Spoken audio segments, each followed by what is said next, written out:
Hello बच्चों, इस video में हम पढ़ने वाले हैं कक्षा 8वीं गणित का पाठ गुणनखंड की प्रश्नावली 12.1 का उदाहरण सहित सवाल।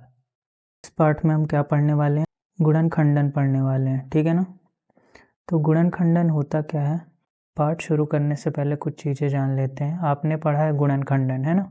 आपने कौन सा गुणनखंडन पढ़ा है? अभाज्य गुणनखंडन पढ़ा है, ठीक है। किसी भी संख्या को हम छोटी संख्याओं में विभाजित कर देते थे, है ना। हम किसी भी संख्या को उसके गुणनखंडों में विभाजित कर देते थे, है ना। जैसे यहाँ पे 30 है, उसको किस में विभाजित कर दिया है? 2 गुणनखंडों में विभाजित कर दिया। जैसे 2 गुणे 15, ठीक है। 30 को और क्या लिख सकते हो? 30 गुणे 10 भी लिखोगे। और क्या लिख सकते हो? 5 गुणे 6 भी लिख सकते हो, है ना। तो यहाँ पे एक लाइन लिखी हुई है, इस प्रकार 1, 2, 3, 5, 6, 10, 15 और 30 संख्या 30 के गुणनखंड है ना। ठीक है, तो 30 के ये गुणनखंड है। इनमें से 2, 3, 5 संख्या के अभाज्य गुणनखंड है। कैसे हैं? अभाज्य गुणनखंड। तो हम लोगों ने कौन सी विधि पढ़ी है? अभाज्य गुणनखंड की विधि पढ़ी है ना। ठीक है, तो अभाज्य गुणनखंड की विधि क्या है वो देख लेते हैं। कैसे करते थे हम? सबसे पहले तो हमको ये पता होना चाहिए कि अभाज्य संख्या से कम 50 तक की तो पता ही होनी चाहिए, ठीक है। तो अभाज्य संख्या देख लेते कौन कौन सी होती है। अभाज्य संख्या क्या होती है? जिनके केवल 2 गुणनखंड होते हैं, है ना। एक तो 1 और वह संख्या खुद, है ना। तो कौन कौन सी अभाज्य संख्या है? 2, 3, 5, 7, 11, 13, 17, 19, ठीक। 19 के बाद 23, 23 के बाद 29, 31, 37, 41, 43, 47। तो 1 से 50 के बीच में यह संख्याएं हैं, ठीक है। कौन कौन सी अभाज्य संख्याएं हैं? 2, 3, 5, 7, 11, 13, 17, 19, 23, 29, 31, 37, 41, 43 और 47, ठीक है। मान लो हमको 30 का क्या करना है? गुणनखंडन करना है ना। तो क्या करेंगे हम? 30 का गुणनखंड कैसे करते थे? 30 का अभाज्य गुणनखंड करना है तो कैसे करेंगे? 30 लिखा, अब उसका अभाज्य गुणनखंड कैसे है? सबसे पहले किस संख्या से करते थे? 2 से, है ना। तो ये 2 30 में कितनी बार जाएगा? 15 बार में, है ना। तो 15 नीचे लिख दिया। अब ये 15 को फिर से 2 से चेक करो, क्या ये 2 से जाएगा? 2 के पहाड़े में नहीं आता, है ना। तो फिर किससे चेक करते थे? 3 से। तो 3 से क्या ये जाएगा? हाँ, 3 से ये भाग चला जाएगा, है ना। तो 3 से हम इसको भाग दे देते हैं, तो 3 5 15। अब 3 से फिर चेक करो, 3 से क्या ये 5 भाग में जाएगा? नहीं जाएगा, है ना। तो 3 के बाद कौन सी अभाज्य संख्या है? 5। तो फिर 5 से करेंगे, है ना। तो 5 एक कम 5, तो 30 का अभाज्य गुणनखंड कितना हुआ? 30 बराबर 2 गुणे 3 गुणे 5, है ना। तो ऐसे हम किसी भी संख्या का अभाज्य गुणनखंड कर सकते हैं, ठीक है। अब हमको क्या करना है? बीजीय व्यंजकों का गुणनखंड करना है, ठीक है। तो बीजकीय व्यंजकों को गुणनखंड को हम क्या कहते हैं? अभाज्य के स्थान पे हम उसको क्या कहते हैं? अखंडनीय गुणनखंड कहते हैं, ठीक है ना। तो बीजीय व्यंजक का गुणनखंड कैसे करेंगे? जैसे यहाँ पे 5xy है, ठीक है। 5xy, तो इसका हम बीजीय गुणनखंड करने जाएं तो 5 एक अभाज्य संख्या है तो 5 ही रहेगा, ठीक है। अब x और y कैसा होता है? गुणे में होता है, तो कैसे लिख देंगे उसको? 5 गुणे x गुणे y, ठीक है। इसका मतलब ये होता है। तो ये क्या हो गया? ये हो गया आपका जो है बीजीय व्यंजक का अभाज्य गुणनखंड है, जिसको अब हम क्या कहेंगे? अखंडनीय गुणनखंड कहेंगे, ठीक है ना।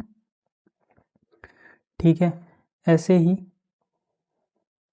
मान लो यहाँ पे लिखा हो 6xy, ठीक है। इसका मतलब क्या हुआ? सबसे पहले ये जो आगे संख्या लिखी होती है ना, उसका अभाज्य गुणनखंड करो।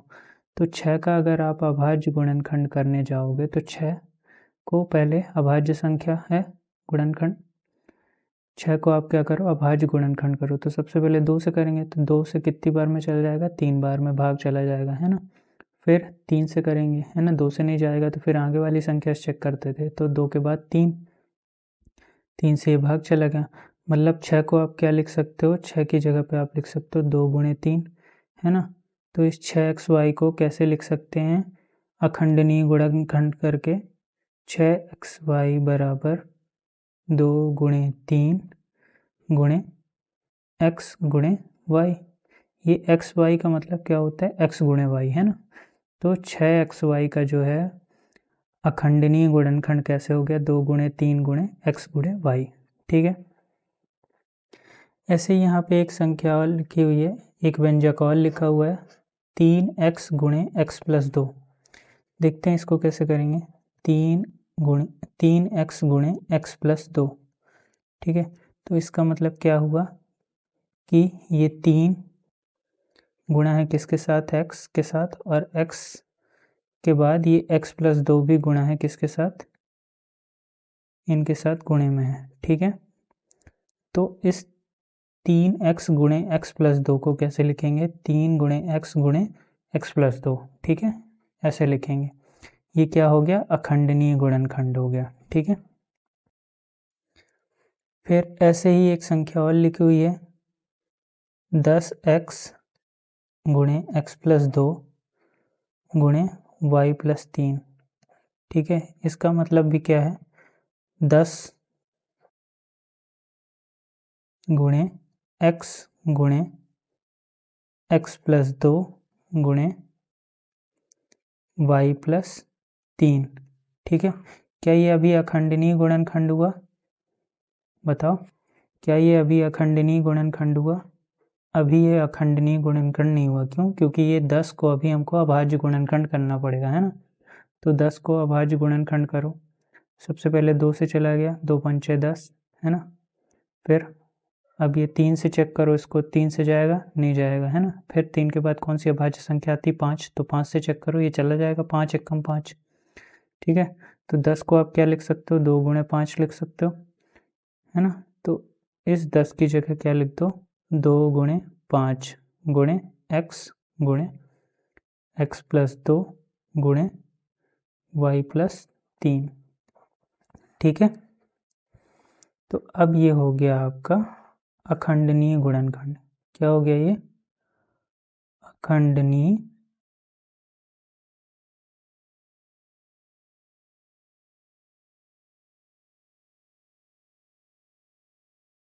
गुणनखंड, ठीक है। अब थोड़ा समझ लेते हैं कि गुणनखंड है क्या, है ना। तो गुणनखंड है क्या, जब हम किसी बीजीय व्यंजक को गुणनखंड करते हैं तो हम उसे गुणनखंडों के गुणनफल के रूप में लिखते हैं, ठीक है। ये गुणनखंड संख्या बीजीय चर या बीजीय व्यंजक होते हैं। जैसे यहाँ 3xy लिखा है, 5x स्क्वायर y लिखा है, 2x गुणे y प्लस 2 लिखा है, 5 गुणे y प्लस 1 गुणे x प्लस 2 लिखा है, ठीक है। जैसे व्यंजक को पहले से ही गुणनखंड रूप में हैं। जैसा कि हम पहले ही जानते हैं कि हम उपरोक्त व्यंजकों के गुणनखंड इन्हें देखकर ही पढ़ सकते हैं। इसके विपरीत 2x plus 4, 3x plus 3y, x square plus 5x, x square plus 5x plus 6 जैसे व्यंजकों पर विचार कीजिए। स्पष्ट नहीं है कि इनके गुणनखंड क्या हैं। इस प्रकार के व्यंजकों के गुणनखंड करने के लिए हम क्रमबद्ध विधि विकसित करने की आवश्यकता है, यही हम अब करेंगे, ठीक है। तो क्या करने की ज़रूरत है, ये जो हैं आप यहाँ पे देख रहे हो, ये 3xy है, 5x स्क्वायर y है, ठीक है, 2x y प्लस 2 है, 5 गुणे y प्लस 1 गुणे x प्लस 2 है। ये सब क्या है, पहले से गुणनखंड के रूप में लिखे हुए हैं, ठीक है ना। लेकिन यहाँ पे ये जो 2x प्लस 4 है, 3x प्लस 3y है, और ये x स्क्वायर प्लस 5x है, और ये x square plus 5x plus 6 है। ये जो है कैसे लिखे हुए हैं, स्पष्ट रूप से गुणनखंड के रूप में नहीं लिखे हुए हैं, तो इनको क्या करना पड़ेगा, इनके लिए भी हमको अलग से विधि निकालनी पड़ेगी, तो वो हम आगे पढ़ेंगे।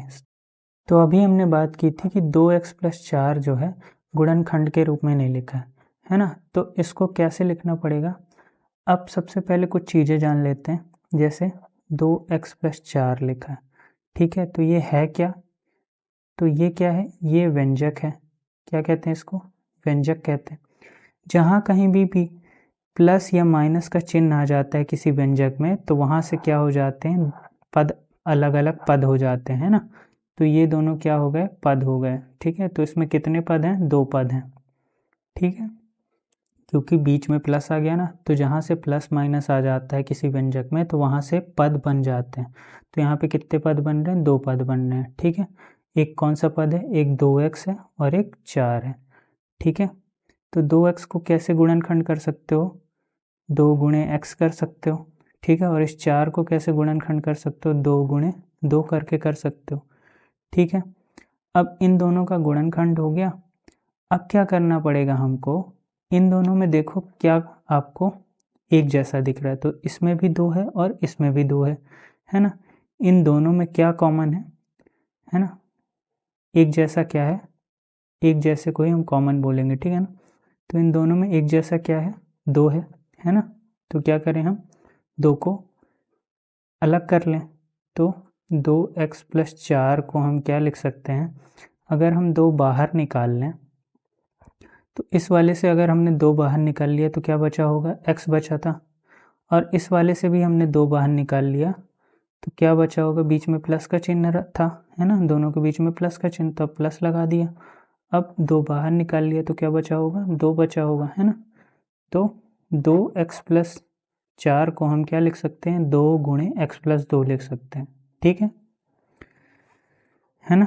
तो यह विधि हो गई आपकी सार्वगुणनखंड की विधि। इसी विधि हो गई है सार्वगुणनखंड की। सार्व का मतलब ही क्या है आपका, कॉमन। सार्व का मतलब ही क्या है आपका, कॉमन, ठीक है। तो अगर मैं कॉमन बोल दूं या सार्व बोल दूं, दोनों का मतलब सेम है, ठीक है। तो आप याद रखना कि सार्वगुणनखंड विधि में क्या करते हैं हम, सबसे पहले जो व्यंजक के पद होते हैं उनको अलग अलग लिखते हैं, फिर उनका जो है अभाज्य गुणनखंड कर देते हैं, ठीक है। जो अभाज्य गुणनखंड है उसको हम अभाज्य गुणनखंड नहीं बोलते ना, क्या बोलने लगे हैं, अखंडनीय गुणनखंड। तो अखंडनीय गुणनखंड कर देंगे, ठीक है। फिर देखेंगे उन दोनों में क्या कॉमन है, जैसे इस वाले में 2 कॉमन था, ठीक है, दोनों में क्या कॉमन था, 2 कॉमन था, तो उन दोनों को क्या करेंगे, बाहर निकाल लेंगे, ठीक है, अलग रख देंगे। तो हमने 2 को बाहर कर दिया, 2 को बाहर कर दिया तो पहली संख्या से क्या बचा, x बचा, और दूसरी वाली संख्या से 2 बाहर निकला तो क्या बचा, 1 2 बचा था, तो 2 बच गया। अब दोनों के बीच में चिन्ह काहे का था, प्लस का था, तो प्लस लगा दिया, ठीक है। तो ऐसी होती है सार्वगुणनखंड विधि, ठीक है। अब आते हैं एक सवाल और में, जो कि है, ये तो हो गया आपका पहला सवाल।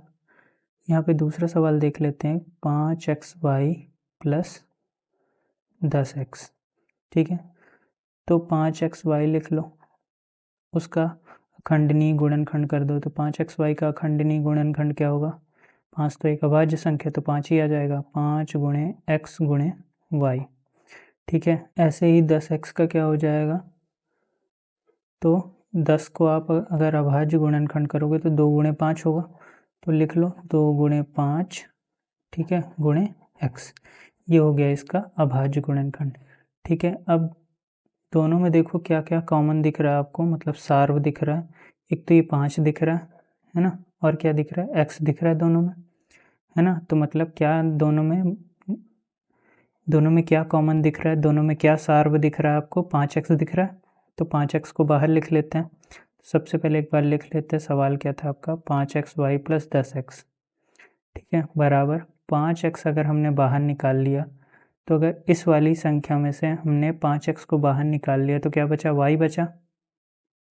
अब बीच में चिन्ह का था, प्लस का, तो प्लस का लगा दो, ठीक है। फिर 5x दूसरी वाली संख्या से भी बाहर निकल गया है, तो क्या बचा उस वाली संख्या में? 2 बचा है, तो 2 लिख दो। ठीक है, तो यह हो गया आपका सार्व गुणनखंड विधि, है ना, जिसमें 5x क्या है, दोनों में सार्व है, मतलब कॉमन है, तो 5x को हमने बाहर निकाल लिया। अब अंदर क्या बचा? पहली वाली संख्या में y बचा और दूसरी वाली संख्या में 2 बचा। ठीक है, तो 5x गुणे y प्लस 2 हो जाएगा। ठीक, अब आते हैं उदाहरण नंबर 1 में। 12a² प्लस 15ab² तो के गुणनखंड ज्ञात कीजिए। तो कैसे करेंगे इसको? ठीक है, अभी हमने किया, सार्व गुणनखंड विधि से ही करना पड़ेगा इसको, है ना। तो पहले लिख लेते हैं 12a² प्लस 15ab²। ठीक है, तो 12a² b को अगर हम सार्व गुणनखंड करें तो 12 का गुणनखंड कैसे होगा? 12 का अभाज्य गुणनखंड कर लो 2 से। सबसे पहले 2 से होगा तो 2 छक्का 12।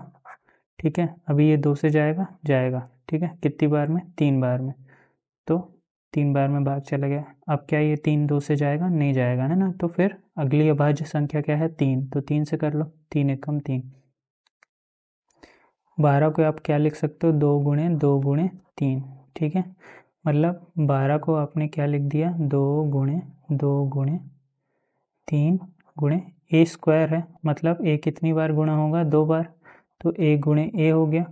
और उसके बाद b भी है गुणे में, तो b भी कर लिया हमने गुणे में। ठीक है, ऐसे ही 15ab² है। ठीक है, तो इस 15 का भी अभाज्य गुणनखंड कर लेते हैं। तो सबसे पहले 2 से चेक करते हैं, तो क्या ये 15 2 के पहाड़े में आता है? नहीं आता है ना, 2 से विभाजित नहीं है। तो 2 के बाद अगली अभाज्य संख्या क्या है? 3, तो क्या ये 3 के पहाड़े में आएगा? हाँ, आ जाएगा, है ना। तो 3 से कर लेते हैं, 3 बचे 15। ठीक है, क्या अब ये 3 से भाग जाएगा 5? नहीं, है ना। तो फिर अगली अभाज्य संख्या क्या है? 5, तो 5 से तो चला जाएगा, तो 5 एकम 5, मतलब 15 का अभाज्य गुणनखंड क्या हुआ? 3 गुणे 5, है ना। तो इस 15 की जगह आप क्या लिख सकते हो? 3 गुणे 5 लिख, गुणे a कितनी बार है? एक ही बार है, तो 1 लिख दिया। ठीक है, फिर b का स्क्वायर है, तो मतलब b कितनी बार गुणा होगा? 2 बार गुणा होगा, तो b गुणे b हो गया। ठीक है, अब मिलाओ क्या क्या दोनों में सार्व है, मतलब कॉमन है। तो देखो यहाँ 3 इसमें भी है और इसमें भी है। ठीक है, और क्या है? a इसमें भी है और इसमें भी है, और b इसमें भी है और इसमें भी है। मतलब क्या क्या कॉमन मिला हमको? 3ab, तो दोनों में क्या कॉमन मिला हमको? 3ab मिला, है ना। तो एक बार लिख लेते हैं सवाल, 12a² प्लस 15ab² बराबर क्या होता है? अब दोनों में क्या कॉमन दिखा हमको? 3ab, तो 3ab को बाहर लिख लिया। ठीक है, अब 3ab अगर हमने बाहर निकाल लिया तो पहली संख्या में क्या क्या बचा? 2 गुणे 2 गुणे a, मतलब 2 दूनी 4 और एक a है ना। तो 4a बचा। कितना बचा? 4a। ठीक है, फिर दोनों के बीच में चिन्ह का है प्लस का, तो प्लस का लगा दो। ठीक है, उसके बाद देखो दूसरी संख्या में क्या बचा? 5 और ये b बचा है ना। तो 5 गुणे b कितना हो जाएगा? 5b हो जाएगा। ठीक है, तो 5b हो गया। ठीक है, तो क्या है उत्तर हमारा? 3ab गुणे 4a प्लस 5b। ये जो है हमारा अखंडनीय गुणनखंड है और ये कौन सा है? वंचित गुणनखंड है। ठीक है, अब आते हैं उदाहरण नंबर 2 में। क्या लिखा हुआ है? 10x² minus 18x³ plus 14x⁴ के गुणनखंड कीजिए। तो कैसे करेंगे? इसको भी हमको सार्व गुणनखंड विधि से ही करना पड़ेगा। ठीक है, तो एक बार लिख लेते हैं सवाल। क्या है सवाल? 10x² minus 18x³ plus 14x⁴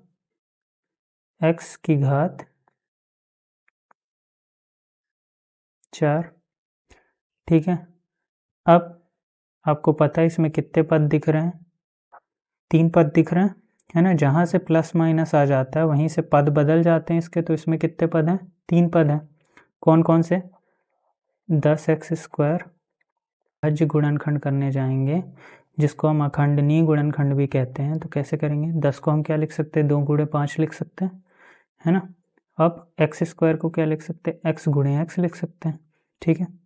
ऐसे ही दूसरा पद क्या है? 18x² है, ठीक है। तो लिख लो 18x की घात 3 है ना। 18x³ है। दूसरा पद क्या है? 18x³ है। तो 18x³ बराबर क्या हुआ?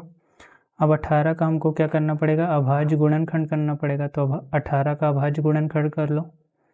तो सबसे पहले 2 से किया तो 2 9 18। क्या अब ये 2 से जाएगा? 9 नहीं जाएगा, है ना। तो फिर अगली अभाज्य संख्या क्या है? 3।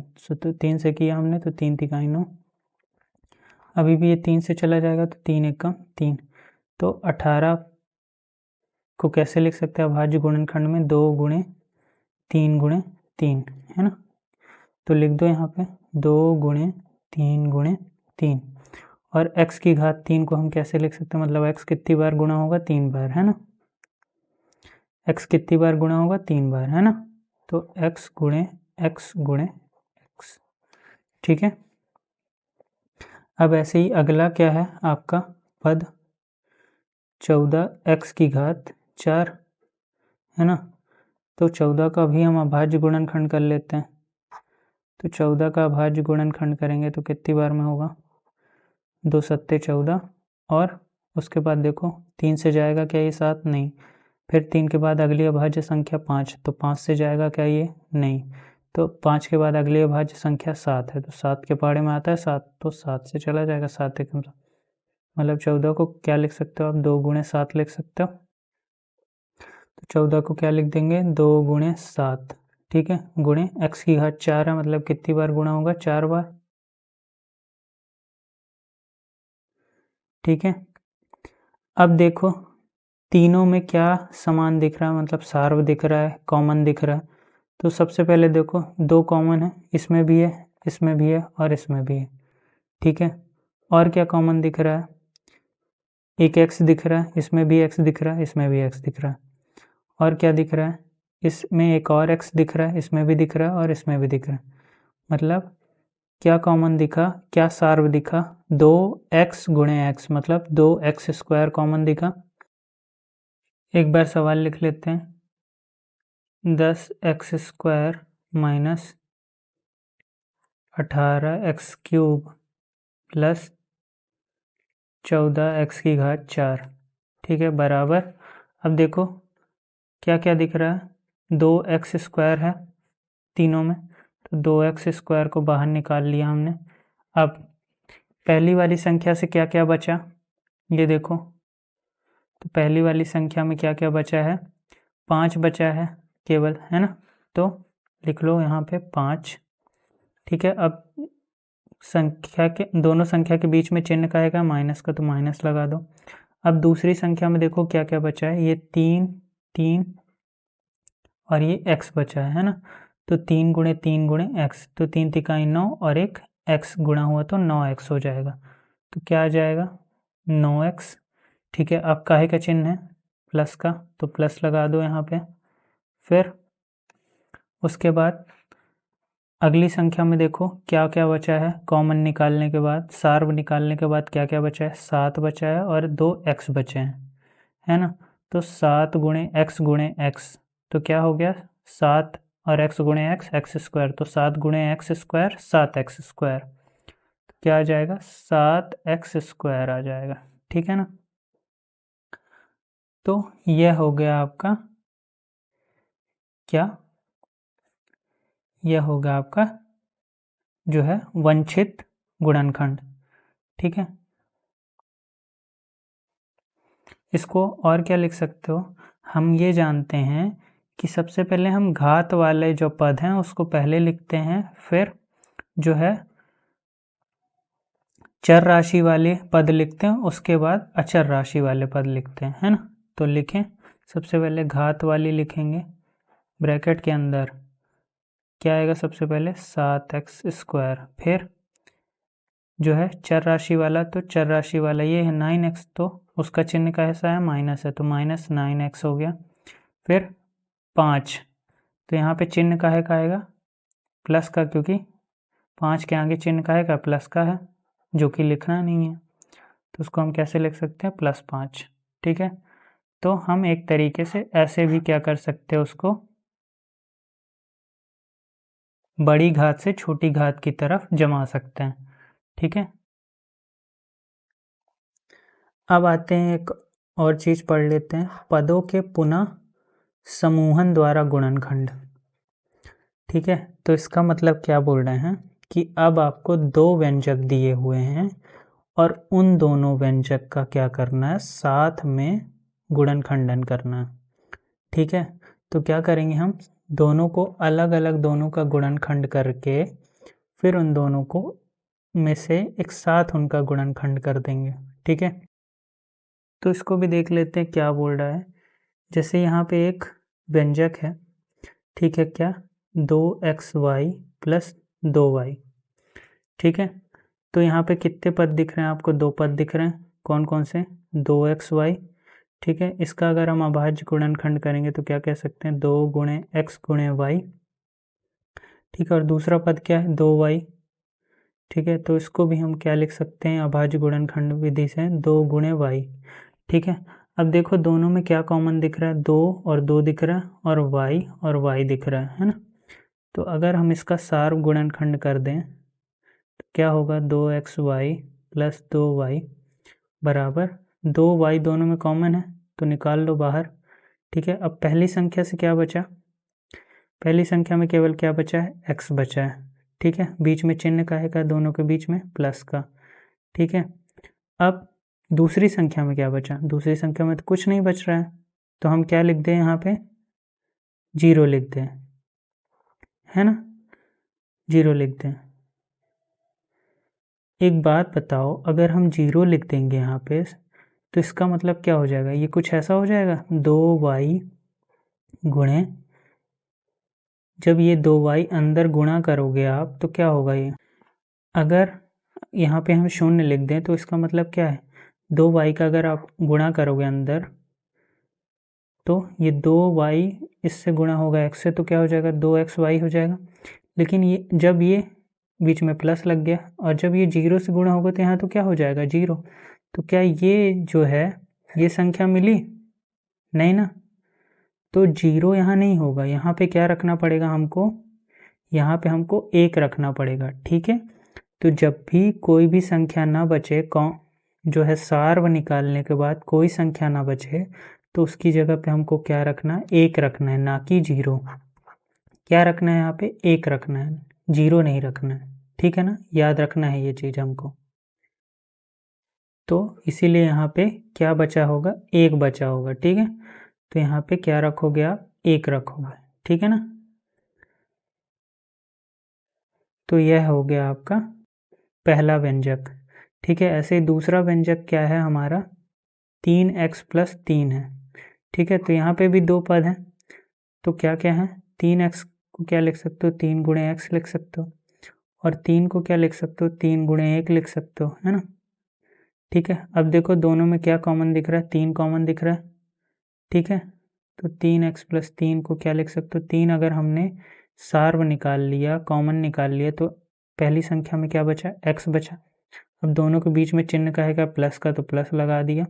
उसके बाद इस वाली संख्या में क्या बचा, 1 बचा है ना, कुछ नहीं बचा है तो वहाँ पे क्या लिखते हैं, 1 लिखते हैं। ऐसा नहीं कि 0 लिख दो, 0 क्यों नहीं लिखेंगे, अभी बताया मैंने। तो पहली वाली संख्या में हमने देखा व्यंजक का सार गुणनखंड विधि से ये आया, और दूसरे वाले व्यंजक का सार गुणनखंड से ये आया उत्तर। ठीक है, अब इन दोनों को एक साथ क्या करना पड़ेगा, इनका गुणनखंड करना है ना। तो कैसे करेंगे,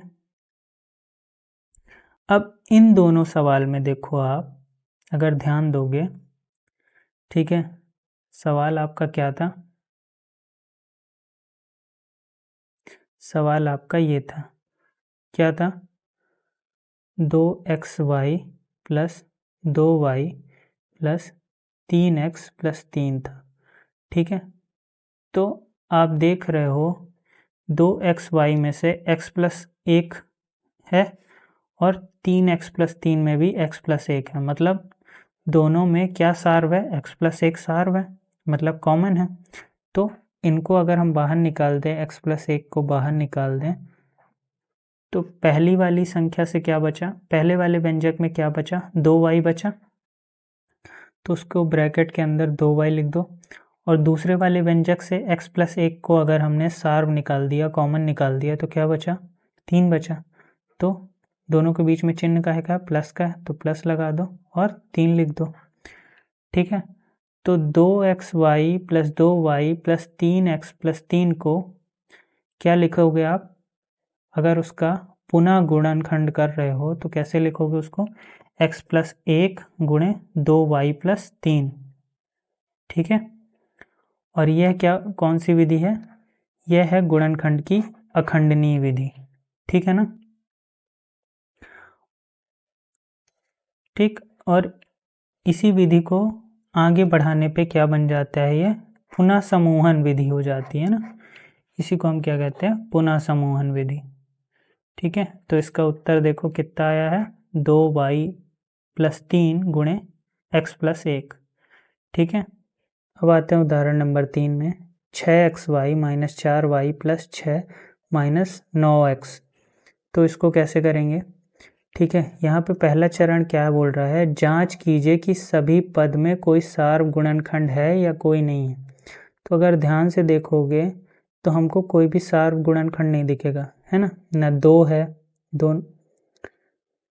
कोई भी न संख्या इसमें सार्व दिख रही, मतलब कॉमन दिख रही, ना ही कोई हमको चर राशि कॉमन दिख रही है ना। फिर दूसरा चरण क्या बोल रहा है, समूहन के बारे में सोचिए। ध्यान दीजिए कि पहले 2 पद सार्व गुणनखंड 2y निकल रहा है, अतः ध्यान से देखोगे तो हम क्या करेंगे, पहले 2 का समूह बना लो और लास्ट के 2 का समूह बना लो। ठीक है, तो हमने पहले का समूह बनाया क्या, जो पहला व्यंजक बना लिया हमने 6xy - 4y बना लिया। ठीक है, तो अब इसमें कितने पद दिख रहे हैं, 2 पद दिख रहे हैं। ठीक है, 6xy, अगर 6xy को लिखने चाहोगे सार्व गुणनखंड विधि से, 6xy को लिखना चाहोगे अभाज्य गुणनखंड विधि से, तो क्या लिख सकते हो, 2 गुणे 3 लिख सकते हो 6 को, और x गुणे y लिख सकते हो। ठीक है, ऐसे ही 4y को क्या लिख सकते हो, 2 गुणे 2 गुणे y लिख सकते हो, है ना। तो अब देखो दोनों में क्या सार्व दिख रहा है, कॉमन क्या दिख रहा है, ये 2 दिख रहा है और ये y दिख रहा है। ठीक है, तो एक बार लिख लो, 6xy - 4y बराबर 2y, दोनों में कॉमन दिख रहा है तो 2y को बाहर निकाल लिया। तो पहली संख्या में क्या बचा, 3 और x बचा, तो 3 गुणे x क्या होगा, 3x हो जाएगा। अब बीच में काहे का चिन्ह है, माइनस का, तो माइनस लगा दो। अब इन दोनों में से 2y कॉमन निकल गया तो क्या बचा, 2 बचा, तो 2 लिख दो। ठीक है, तो पहले वाले व्यंजक से हमको क्या मिला, 2y गुणे 3x - 2। अब लास्ट के 2 व्यंजक हैं, इससे भी देखो क्या निकाल सकते हो। अब लास्ट वाले व्यंजक से देखो क्या निकाल सकते हो, तो क्या है, 6 - 9x। ठीक है, मतलब एक व्यंजक है 6 और दूसरा कौन सा है, 9x। तो 6 को क्या लिख सकते हो, 2 गुणे 3 लिख सकते हो, और 9 को क्या लिख सकते हो, 3 गुणे 3 गुणे x लिख सकते हो। तो ध्यान से देखोगे आप, 3 और 3 दोनों में क्या है, सार्व है गुणनखंड। 3 और 3 क्या है, दोनों में कॉमन है, सार्व है ना। तो क्या लिख सकते हो, 6 - 9x बराबर, अगर हमने 3 को कॉमन निकाल लिया तो क्या बचा, पहली वाली संख्या में क्या बचा, 2, फिर बीच में चिन्ह का है माइनस का, तो माइनस लगा दिया। फिर दूसरी वाली संख्या में क्या बचा है, 3x, तो क्या लिख दो, 3x। ठीक है, अब अगर आप देखने जाओगे कि ये 3x - 2 है और ये क्या है, 2 - 3x है। ठीक है, तो इस 2 - 3x को आप 3 - 2 कैसे बना सकते हो, अगर हम क्या करें, इन दोनों में से माइनस कॉमन निकाल लें। ठीक है, अगर मैं माइनस कॉमन निकालूंगा तो -3 हो जाएगा, जब -3 हो जाएगा तो क्या होगा, ये 2 किस में आ जाएगा, माइनस में आ जाएगा, क्योंकि माइनस और माइनस मिलके प्लस बनाते हैं। तो अगर मैंने इस प्लस में से एक माइनस निकाल लिया तो क्या बचेगा, माइनस बचेगा। और यहाँ से मैंने इस -3x में से माइनस निकाल लिया तो क्या बचेगा, प्लस बचेगा। ठीक है, तो ये क्या हो गया, +3x हो गया। ठीक है, तो ये क्या हो गया, -3, और यहाँ से क्या आ गया, 3x -2। ठीक है, पॉजिटिव वाली धनात्मक वाली संख्या को पहले लिख दिया और ऋणात्मक वाली को बाद में लिख दिया। ऐसा कर सकते हैं, ठीक है ना।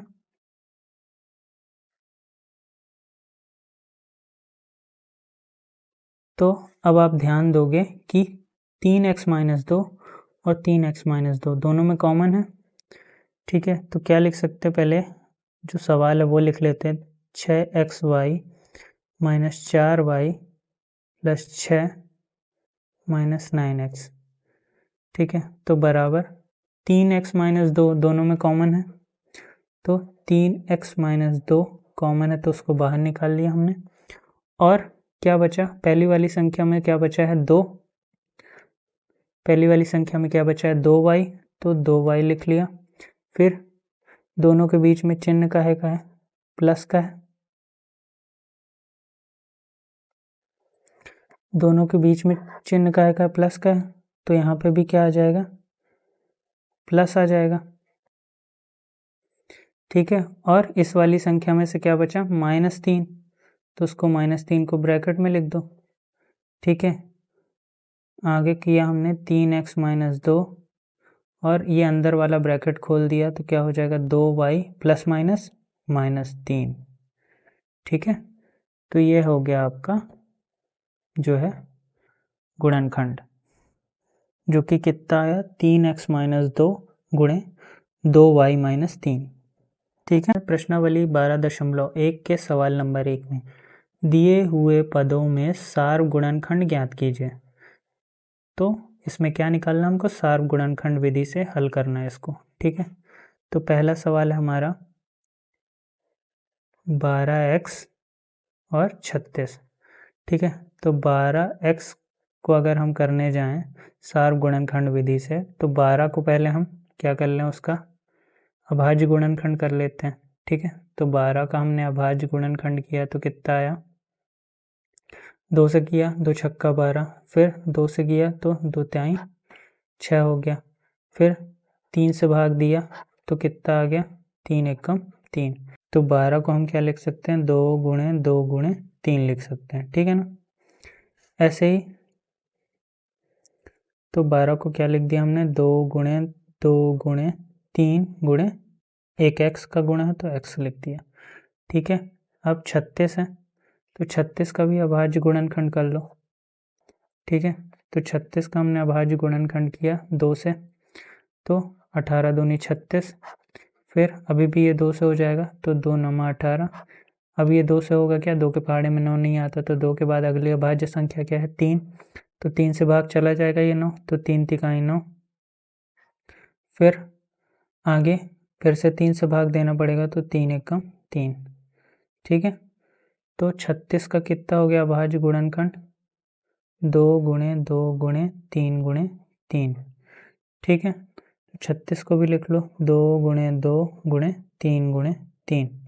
अब देखो सार्व मतलब कॉमन दोनों में क्या है, ये 2 है कॉमन। ठीक है, ये दूसरा 2 भी है कॉमन, और ये 3 भी है कॉमन, मतलब 2 गुणे 2 गुणे 3 कॉमन है, 2 दूनी 4 और 4 तिहाई 12, मतलब 12 कॉमन है दोनों में। ठीक है, तो सार्व गुणनखंड क्या हुआ, ठीक है, सार्व गुणनखंड क्या होगा इसमें, 2 गुणे 2 गुणे 3, जो कि कितना हो गया 12, तो इसका सार्व गुणनखंड क्या हो गया 12। ठीक है ना। सवाल नंबर 2 में 2y 22xy, 2y और 22xy, तो इनका हमको सार्व गुणनखंड निकालना है 2y 22xy का। तो कैसे निकालेंगे, 2y को क्या लिख सकते हो आप, 2 गुणे y लिख सकते हो, है ना। और 22xy को क्या लिख सकते हो, सबसे पहले 22 का हमको क्या करना पड़ेगा, अभाज्य गुणनखंड करना पड़ेगा। तो 22 का करें हम 2 से किया, कितनी बार में, 11 बार में। अब 11 3 से भाग जाएगा, नहीं जाएगा, तो 3 के बाद अगली अभाज्य संख्या, 3 के बाद अगली अभाज्य संख्या क्या होगी, 5। तो 5 से भाग जाएगा क्या, ये 11, नहीं जाएगा। तो फिर 5 के बाद अगली अभाज्य संख्या 7, तो 7 से जाएगा क्या, ये 11, नहीं जाएगा। तो 7 के बाद अगली अभाज्य संख्या 11, तो 11 से क्या ये चला जाएगा, हाँ, 11 एकम 11। तो 22 को हम क्या लिख सकते हैं, अभाज्य संख्या, अभाज्य गुणनखंड के, तो 22 को हम क्या लिख सकते हैं, अभाज्य गुणनखंड के रूप में 2 गुणे 11। ठीक है, तो लिखो 2 गुणे 11 गुणे x गुणे y। तो क्या हमको कॉमन दिखा, 2 दिखा कॉमन और y कॉमन दिख रहा है ना। तो इनका सार गुणनखंड क्या हो गया, सार गुणनखंड क्या हो गया, सार गुणनखंड हो गया 2 गुणे y, जो कि कितना हो गया, 2y। ठीक है, अब आते हैं सवाल नंबर 3 में। 14 PQ और 28 P² Q² का गुणनखंड, सार गुणनखंड ज्ञात कीजिए। ठीक है, तो कैसे करेंगे,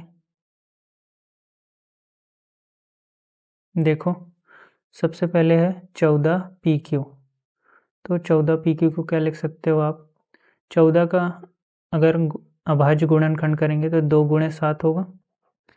ठीक है, 14 का अगर आप अभाज्य गुणनखंड करोगे तो क्या होगा, 2 गुणे 7 होगा, 2 सत्ते 14, फिर 3 से ये जाएगा नहीं, 5 से भी भाग नहीं जाएगा, उसके बाद 7 से ही जाएगा, अगली अभाज्य संख्या 7 ही है, तो क्या हो गया 14 का 2 गुणे 7। ठीक है, तो 2 गुणे 7। अब पी क्यू को क्या लिख सकते हो, पी गुणे क्यू लिख सकते हो, है ना। ऐसे ही 28 P² Q² का क्या हो जाएगा, 2 गुणे 7, है ना। 28 का अगर हम अभाज्य गुणनखंड करने जाएंगे तो इतना ही आएगा। कैसे, 2 एकम 2, 2 एकम 2, 2 चौको 8। ठीक है, अब ये फिर 14 भी 2 से चला जाएगा, तो 2 सत्ते 14 और 7 एकम 7। ठीक है, तो 28 को हम क्या लिख सकते हैं, 2 गुणे 2 गुणे 7। ठीक है, इसीलिए 28 को हमने लिख लिया 2 गुणे 2 गुणे 7। अब P² को क्या लिख सकते हो, P गुणे P लिख सकते हो, और Q² को क्या लिख सकते हो, Q गुणे Q लिख सकते हो, है ना। अब दोनों में से कॉमन देख लो, मतलब सार्व देख लो क्या क्या है, 2 और 2 सार्व है, ये 7 और ये 7 सार्व है, ये P और ये P सार्व है, ये Q और ये Q सार्व है ना। मतलब सार्व गुणनखंड क्या क्या मिला हमको, सार्व गुणनखंड क्या क्या मिला हमको, 2 गुणे 7, 2 गुणे 7। ठीक है, और P गुणे Q, P और Q। ठीक है, अब इनको सबको गुणा कर दो, तो 2 सत्ते 14 हो गया। ठीक है, और P गुणे Q, PQ हो गया। तो इसका सार गुणनखंड कितना है, 14 PQ। ठीक है, अब है चौथा सवाल, 2x 3x² और 4 का सार गुणनखंड ज्ञात कीजिए। ठीक है ना, तो कैसे करेंगे, 2x 3x² और 4 का सार गुणनखंड ज्ञात कीजिए, तो कैसे करेंगे, सबसे पहले 2x का निकालते हैं, क्या आएगा, 2 गुणे x, फिर 3x² को क्या लिख सकते हो आप, 3 गुणे x, है ना। और 4 को क्या लिख सकते हो आप, 4 को हम लिख सकते हैं 2 गुणे 2। अब देखो दोनों में क्या कॉमन दिख रहा है,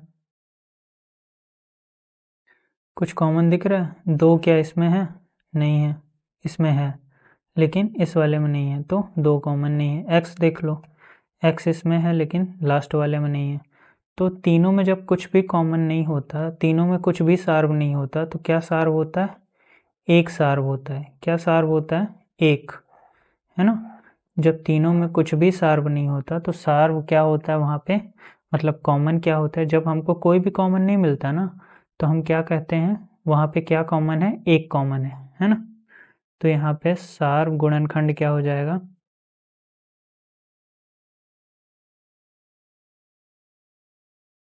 तो यहाँ पे सार्व गुणनखंड कितना हो गया 1, ठीक है, क्योंकि 1 सभी में गुणा रहता है ना, हर एक संख्या में 1 का गुणा ही रहता है। तो जब कुछ भी हमको कॉमन नहीं मिलता, कुछ भी सार्व नहीं मिलती संख्या, तो हम क्या लिख देते हैं, 1 हमारी सार्व गुणनखंड है, ठीक है। अब आते हैं सवाल नंबर 5 में, जो कि है 6ABC 24AB square 12A square B. तो कैसे करेंगे, लिख लेते हैं सबसे पहले 6ABC 24AB स्क्वायर और 12A स्क्वायर बी, ठीक है। तो क्या हो गया 6ABC, ठीक है। 6ABC को क्या लिख सकते हो, 6 का अगर अभाज्य गुणनखंड करोगे तो क्या होगा, 2 गुणे 3 होगा, ठीक है। तो 2 गुणे 3, और ABC को क्या लिख सकते हो, A गुणे B गुणे C। ऐसे ही 24AB स्क्वायर का क्या होगा, 24 का जो है अभाज्य गुणनखंड करोगे तो कैसे करना पड़ेगा, 24 का 2 से होगा, कितनी बार, 12 दूनी 24, फिर 2 का फिर से होगा 6 बार में, तो 2 त्याई 6, फिर 3 से चला गया, कितनी बार में, 3 एकम 3। तो 24 का जो है अभाज्य गुणनखंड कितना हो गया, 2 गुणे 2 गुणे 2 गुणे 3, ठीक है। तो क्या लिख लेंगे 24 की जगह पे, 2 गुणे 2 गुणे 2 गुणे 3, ठीक है। अब इसके साथ क्या गुणा है, a, तो गुणा a कर लिया हमने, और b स्क्वायर है मतलब b का गुणा 2 बार होगा, तो b गुणे b हो गया, ठीक है। ये लिख लिया हमने 24AB स्क्वायर। अब हम लिख लेते हैं 12A स्क्वायर b के लिए। तो 12 को अगर हम भाग देंगे तो कितनी, 12 का अगर हम अभाज्य गुणनखंड करेंगे तो कितना आएगा, 2 छक्का 12, 2 त्याई 6 और 3 एकम 3, मतलब 12 को हम क्या लिख सकते हैं, 2 गुणे 2 गुणे 3, ठीक है। तो 12 को हम क्या लिख सकते हैं, 2 गुणे 2 गुणे 3, और a स्क्वायर b को, a स्क्वायर है मतलब 2 बार गुणा होगा, तो 2 बार गुणा हो गया, और b 1 बार है तो 1 ही बार गुणा कर दिया। अब देखो क्या कॉमन दिख रहा है, 2 2 और 2, इसमें भी तीनों में कॉमन है। और क्या कॉमन दिख रहा है, 3 इसमें भी है, इसमें भी है और इसमें भी है, मतलब 3 3 भी कॉमन है। और क्या कॉमन है, a कॉमन है, ठीक है। और क्या कॉमन है, b कॉमन है क्या c कॉमन है, नहीं है, ठीक है। मतलब सार्व गुणनखंड हमको क्या मिल गया यहाँ पे,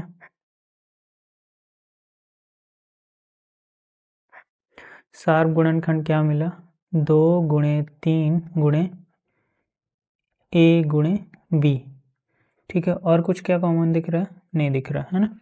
तो अब इनको गुणा कर दो, 2 त्याई 6 और a गुणे b a b, तो कितना आ गया सार्व गुणनखंड 6ab। आते हैं सवाल नंबर 6 में, 16x की घात 3 माइनस 4x स्क्वायर 32x, इनका सार्व गुणनखंड ज्ञात कीजिए। तो कैसे करेंगे, देखो, तो 16x की घात 3 निकालो, कैसे निकाल सकते हैं, पहले तो 16 का क्या करो, अभाज्य गुणनखंड कर लो। तो 2 से किया तो कितनी बार, 2 अट्ठे 16, फिर 2 से किया तो 2 चौको 8, ठीक है। और 2 से किया तो 2 दूनी 4, ठीक है। तो 16 को आप क्या लिख सकते हो, 2 गुणे 2 गुणे 2 गुणे 2, है ना। तो 16 को क्या लिख लोगे, 2 गुणे 2 गुणे 2 गुणे 2, ठीक है। अब x की घात 3 को क्या लिख दोगे, 3 बार गुणा हो जाएगा, है ना। तो x गुणे x गुणे x, ऐसे ही माइनस 4x स्क्वायर, तो क्या लिखोगे, 4 को आप क्या लिख सकते हो, 2 गुणे 2 लिख सकते हो, ठीक है। और x की घात 2 को क्या लिख सकते हो, x की घात 2 को क्या लिख सकते हो, x गुणे x लिख सकते हो। लेकिन ये माइनस का क्या होगा, ठीक है। तो माइनस को क्या करो आप, गुणे -1 लिख लो, ठीक है। ऐसे लिख सकते हैं अपन, ठीक। और 32x, तो 32x को कैसे लिखेंगे, तो 32 का क्या करो, अभाज्य गुणनखंड कर लो। तो 2 से किया तो 16 दूनी 32, फिर 2 से हो जाएगा 2 अट्ठे 16, फिर 2 से हो जाएगा 2 चौको 8, फिर 2 से हो जाएगा 2 दूनी 4, फिर 2 से हो जाएगा 2 एकम 2। तो 32 कितनी बार आ जाएगा? 2 गुणे 2 गुणे 2 गुणे 2 गुणे 2, ठीक है, 5 बार 2 का गुणा हो गया। तो क्या लिख दें? 2 गुणे 2 गुणे 2 गुणे 2 गुणे 2 और गुणे x, ठीक है। अब देखो तीनों में क्या कॉमन दिख रहा है। सबसे पहले तो ये 2 कॉमन दिख रहा है, फिर ये दूसरा 2 भी कॉमन दिख रहा है इसमें भी, तीसरा 2 क्या है? कॉमन नहीं है, है ना। तीसरा 2 कॉमन नहीं है। फिर क्या कॉमन दिख रहा है? ये x इसमें भी है और इसमें भी है। अब दूसरा x क्या है? नहीं है। बस इतनी ही चीज़ कॉमन थी, ठीक है, मतलब सार्व थी, ठीक है। तो क्या क्या सार्व गुणनखंड मिला हमको? सार्व गुणनखंड क्या क्या मिला हमको?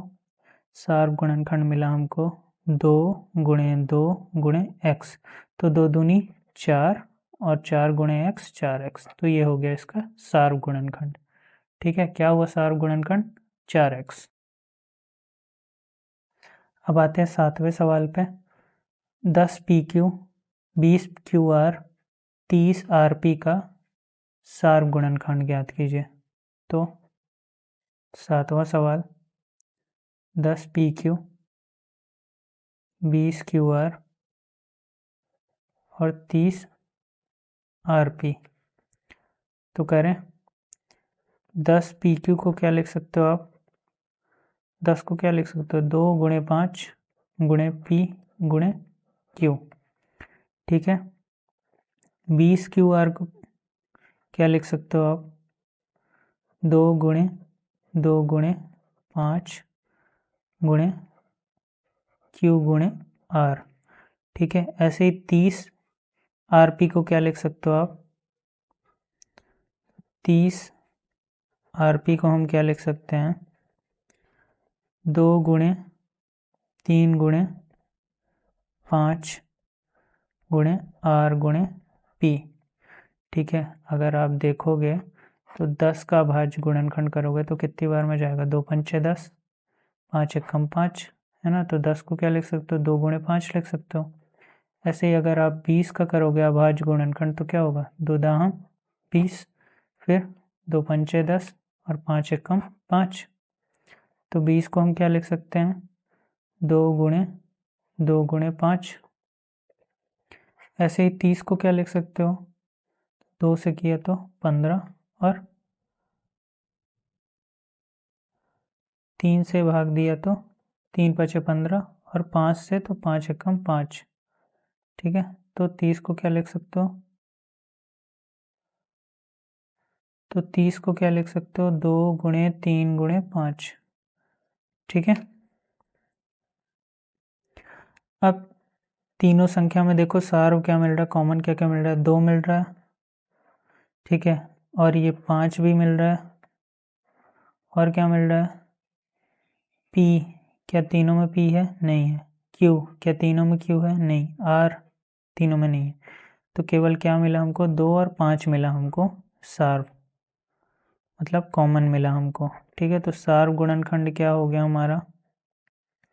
सार्व गुणनखंड क्या हो गया हमारा? 2 गुणे 5, ठीक है, जो कि कितना है? 10। ये हो गया हमारा सार्व गुणनखंड, ठीक है। अब सवाल नंबर 8 में क्या है?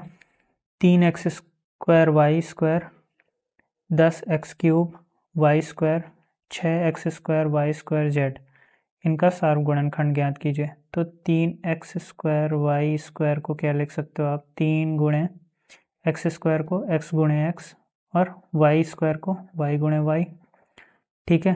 फिर आता है 10x क्यूब वाई स्क्वायर, तो क्या हो जाएगा? 10 को क्या लिख सकते हो? 2 गुणे 5 गुणे एक्स क्यूब को क्या लिख सकते हो? x गुणे x और वाई स्क्वायर को क्या लिख सकते हो? y गुणे y, ठीक है। और 6x square Y square Z को क्या लिख सकते हो? तो 6x² y² जेड को क्या लिख सकते हो, 2 गुणे 3 गुणे x² को x गुणे x, y² को क्या लिख सकते हो, y गुणे y, जेड को क्या लिख सकते हो, एक ही है जेड तो जेड लिख दिया। ठीक है, अब देखो क्या कॉमन दिख रहा है तीनों में, x दिख रहा है, तीनों में x है। ठीक है, दूसरा x भी है कॉमन। ठीक है, y, इसमें भी y है, दूसरा y भी है कॉमन। ठीक है, तो हमने देखा कि 2x हैं और 2y भी हैं कॉमन, है ना। तो क्या क्या कॉमन निकला हमारा, सार गुणनखंड क्या क्या निकला हमारा, सार गुणनखंड निकला हमारा x गुणे x और गुणे y। तो x गुणे x क्या होता है, x² होता है। ठीक है, और y गुणे y क्या होता है, y² होता है। और x² गुणे y² क्या हो जाएगा, x² y², क्योंकि जो चर राशि है वो आपस में गुणा हो सकती हैं। ठीक है, जोड़ नहीं सकते आप लेकिन गुणा कर सकते हो। ठीक है, तो x² y² क्या हो गया हमारा, सार गुणनखंड हो गया। अब आते हैं सवाल नंबर 2 में, निम्नलिखित व्यंजकों के गुणनखंड ज्ञात कीजिए। तो पहला सवाल है 7x - 42। ठीक है, इस बार व्यंजक है। ठीक है, तो 7x - 42 को कैसे लिखेंगे, 7x, दो पद है ना इसमें व्यंजक में, एक 7x है और एक 42 है। तो 7x को क्या लिख लोगे, 7 गुणे x लिख लोगे, और 42 को क्या लिख लोगे, 42 का अभाज्य गुणनखंड कर लो 42 का। तो 2 दूनी 4, 2 एकम 2, क्या ये 2 से जाएगा, नहीं जाएगा। तो 3 के पहाड़े, 2 के बाद अगली अभाज्य संख्या क्या है, 3। तो 3 के पहाड़े में 21 आता है ना। तो 3 से ये चला जाएगा, 3 सते 21। अब क्या ये 7 3 से जाएगा, नहीं। तो 3 के बाद अगली अभाज्य संख्या 5, तो 5 से क्या ये 7 जाएगा, नहीं, है ना। तो 5 के बाद अगली अभाज्य संख्या 7, तो 7 से ये चला जाएगा, 7 एकम 7। तो 42 को क्या लिख सकते हो आप, 2 गुणे 3 गुणे 7 लिख सकते हो। तो लिख लो 2 गुणे 3 गुणे 7। अब देखो दोनों में सार क्या है, कॉमन क्या है, 7 और 7, है ना, इसके अलावा कुछ नहीं है।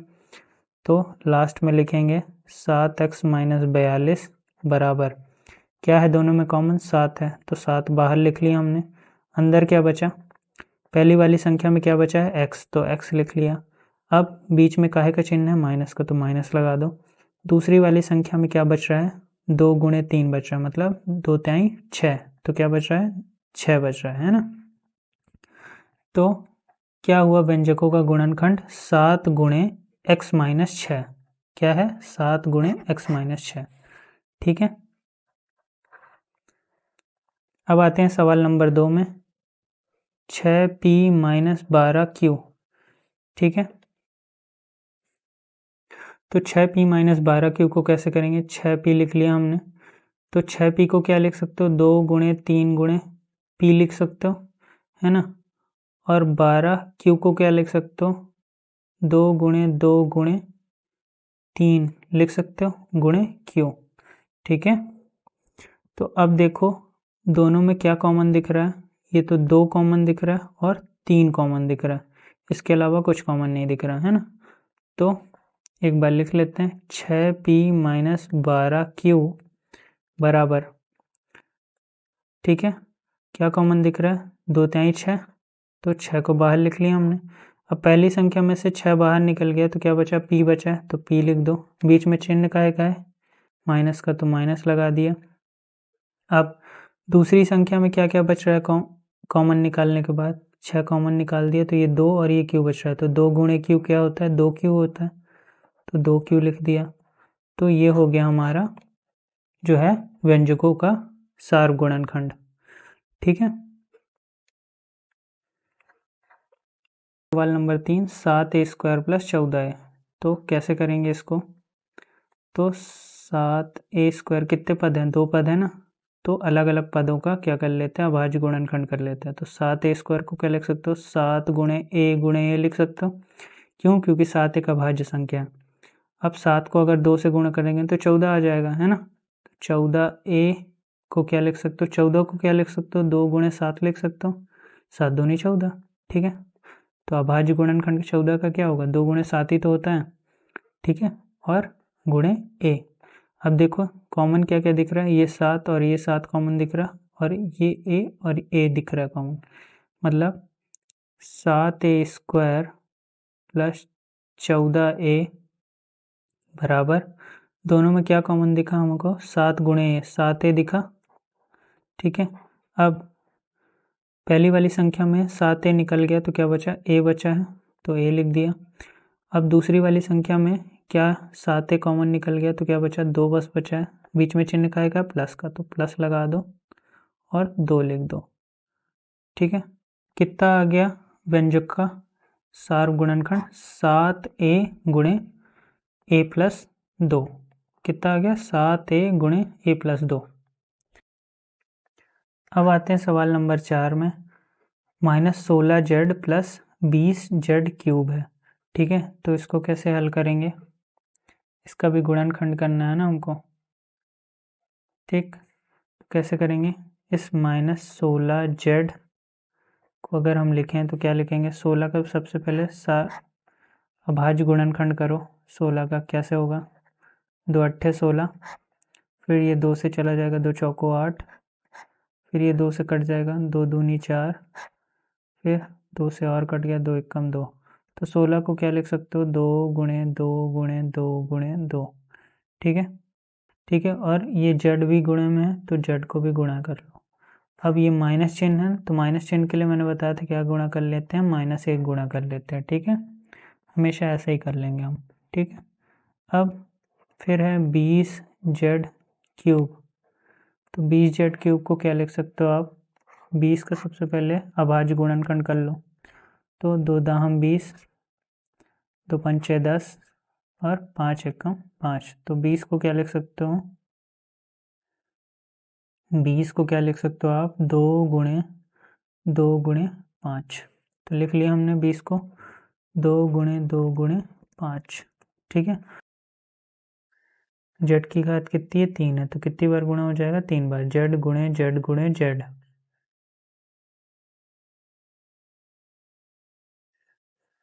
अब लिख लेते हैं एक बार, 16z प्लस 20z क्यूब बराबर, अब देखो कॉमन क्या क्या है, 2 कॉमन है, दूसरा 2 भी कॉमन है, और 5 कॉमन है 5 नहीं है ना, तो और क्या कॉमन है, ये जेड कॉमन है। ठीक है, तो क्या क्या कॉमन मिला, 2 गुणे 2 गुणे जेड, तो 2 गुणे 2 गुणे जेड कितना हो जाएगा, 2 दूनी 4 और 4 गुणे जेड 4z, तो क्या कॉमन मिला, 4z कॉमन मिल गया। तो पहले वाले से 4z कॉमन निकल गया तो क्या बचा अंदर, ये 2 और ये 2 और ये -1, तो 2 दूनी 4 और 4 में अगर -1 का गुणा करेंगे तो कितना आ जाएगा, 4 एकम 4 और प्लस माइनस माइनस है ना, तो कितना आ जाएगा, -4 आ जाएगा। ठीक है, और अब दूसरी वाली संख्या से क्या बचेगा, ये 5 बचा है और ये 2 जेड बचे हैं, तो 5 गुणे जेड क्या होगा, जेड स्क्वायर, और 5 गुणे जेड स्क्वायर कितना होगा, 5z स्क्वायर, और बीच में चिन्ह का है प्लस का, तो क्या लिख देंगे हम इसको, 5z स्क्वायर। ठीक है, अब आपको पता है ब्रैकेट के अंदर हम क्या कर सकते हैं, जो है बड़ी घात से छोटी घात की तरफ लिख सकते हैं संख्या को, है ना, तो क्या लिख सकते हैं, 4z को 5z स्क्वायर और बाद में क्या लिख देंगे, -4। ठीक है, ऐसा लिख सकते हैं, तो ये हो गया हमारा गुणनखंड। आते हैं सवाल नंबर 5 में, 20l² प्लस 30al। ठीक है, क्या है, 20l² प्लस 30al, तो कैसे करेंगे, 20l² को लिखो सबसे पहले, तो सबसे पहले 20 का सार गुणनखंड करो, क्या होगा, 2 दाहम 20, 2 पंचे 10 और 5 एकम 5, तो 20 को क्या लिखेंगे, 2 गुणे 2 गुणे 5।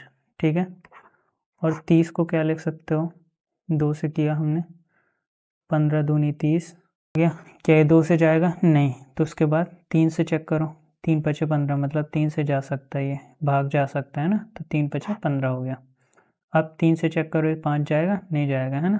तो 3 के बाद कौन सी संख्या आती है? 5। तो 5 से ये भाग चला जाएगा, तो 5 एकम 5।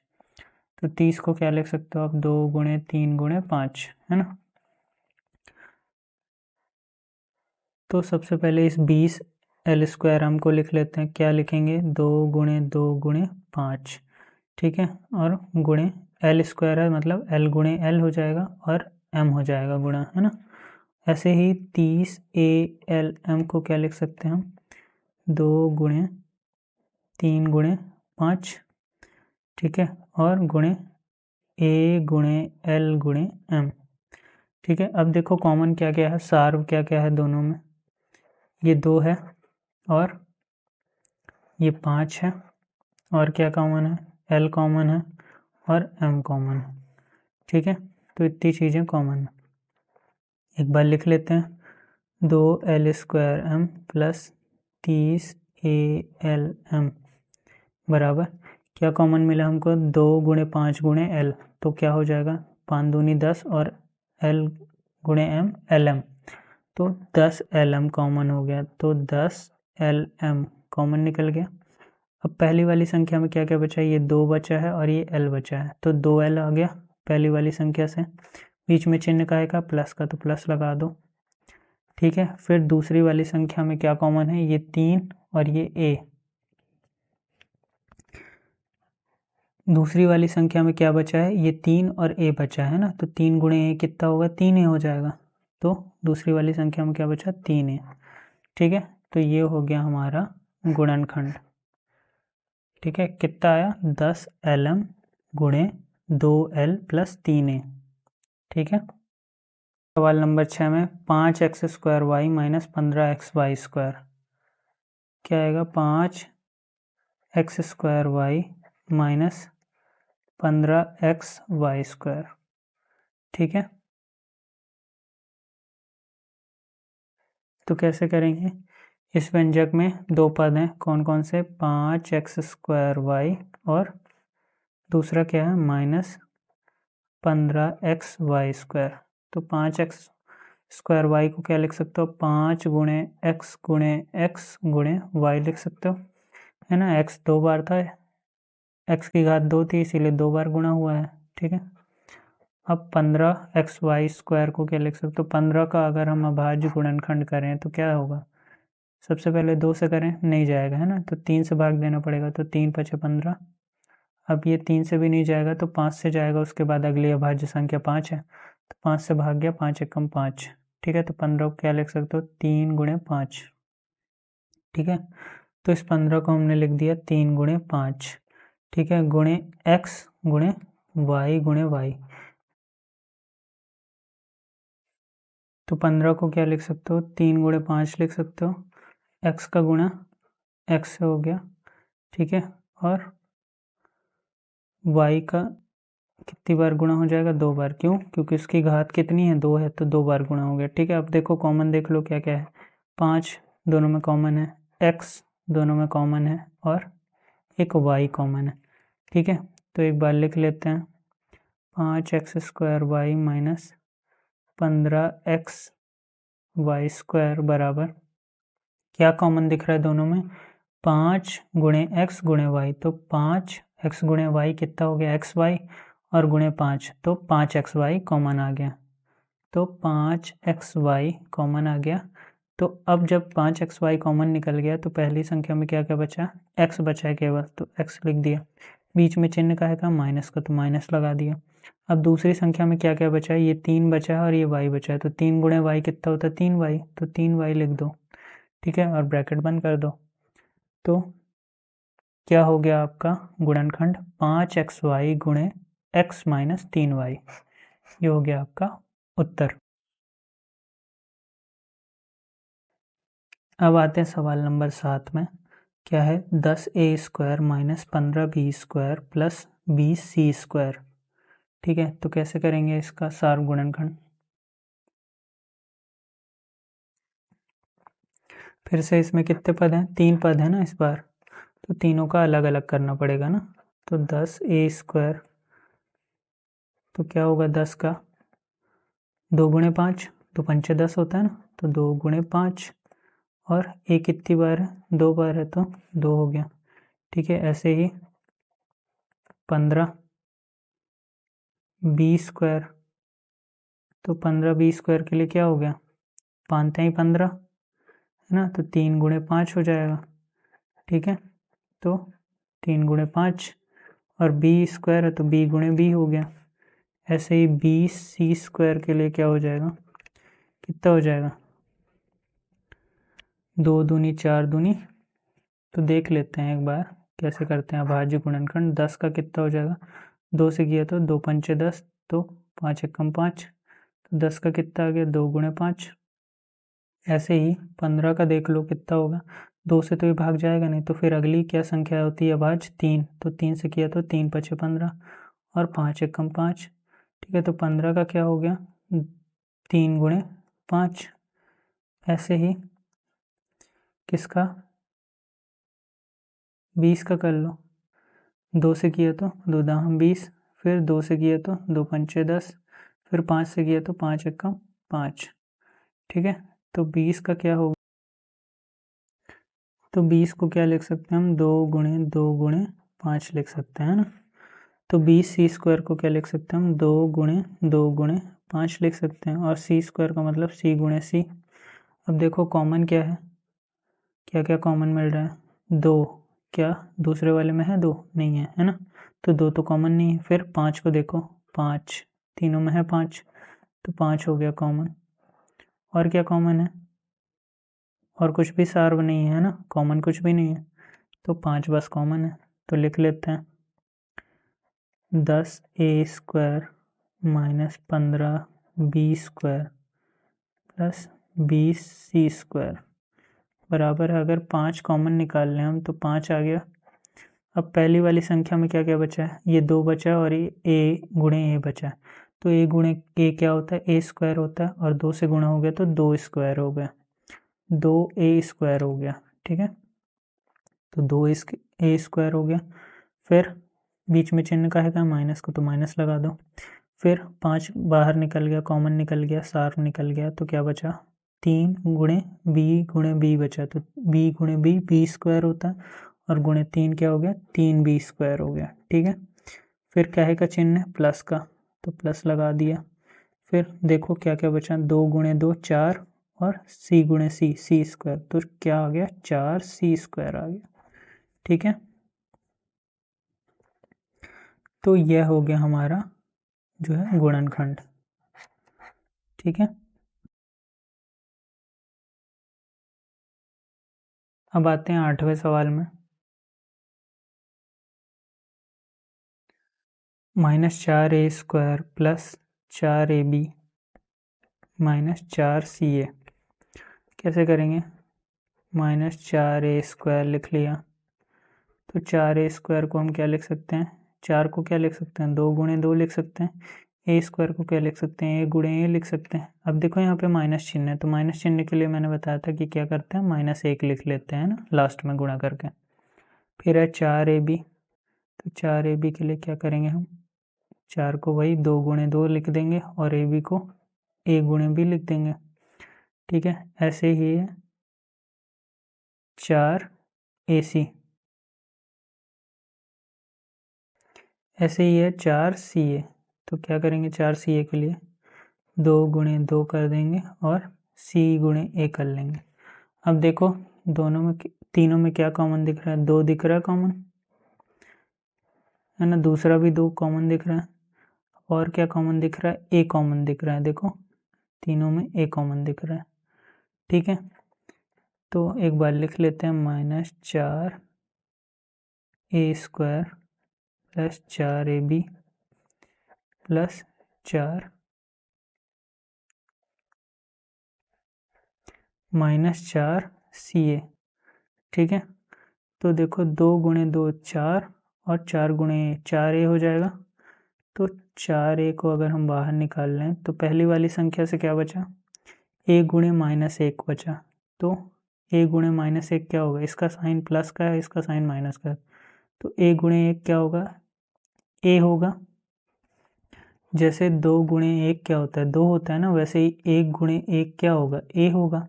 ठीक है, अब चिन्ह कैसे लगाएंगे, गुणे और भाग में चिन्ह हम नियम से देखते हैं ना, तो इसका चिन्ह प्लस है, इसका माइनस है, तो प्लस माइनस माइनस हो जाएगा, है ना। तो क्या चिन्ह आ जाएगा, माइनस। तो क्या आया, माइनस ए। ठीक है, अब दूसरे वाले में क्या बचा है, b बचा है ना। चिन्ह का है बीच में प्लस का, तो प्लस लगा दिया और b लिख दिया। अब तीसरे वाले में चिन्ह का है माइनस का, तो माइनस लगा दो। अब बचा क्या है इसमें से, c बस बचा है, तो c लिख दिया। ठीक है, तो ये हो गया हमारा क्या, जो है गुणनखंड हो गया।